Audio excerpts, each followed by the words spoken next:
Welcoming now Mr. Marteen Keurst, Managing Partner Natural Ventures. From what I know, that your job is to look for state-of-the-art technology, best in the market, bring it here in the Middle East, especially in UAE. Yes. Can you give us more details? That's right. We run a venture capital fund here based in Abu Dhabi at the ADGM. It's a $100 million fund, and we really look for technologies around the world, across water, energy, and food, to bring into the Middle East, and particularly in the UAE. The opportunity that we see is that there's a lot of great technology out there that's sorely needed here because of the unique challenges really that the region has. And so we want to be the link between the best technologies out there and bring them into the UAE, not just to sell them here, but really to set them up here with local presence, to manufacture here.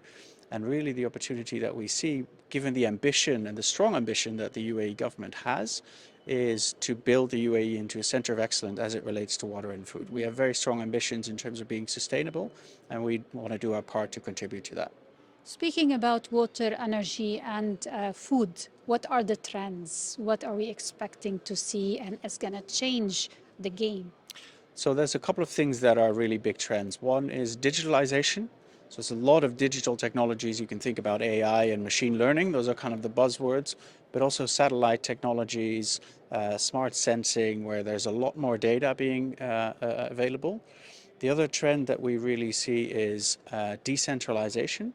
So we're going from a place where we're trying to do everything centralized in one place with lots of heavy, expensive infrastructure to trying to do things on site as much as possible.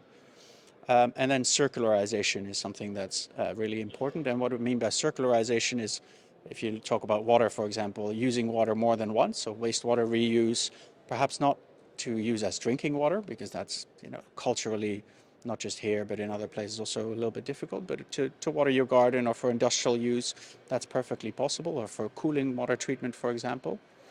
But also, and that's far more interesting, looking at what kind of resources can we get out of what we actually consider waste water or waste from agriculture, and monetizing that value. That's the trend that we think is really, really interesting, and is not just sustainable, but also allows us to deliver services at a much lower cost. Tell me how it is difficult to balance between sustainable targets and the need and economic growth on a daily basis. Is this something you guys think about? I think it's a false contradiction. I think if you focus on sustainable development, you get economic growth. There's new innovations coming up, it creates new jobs. We protect nature, which is a vital resource for all of us.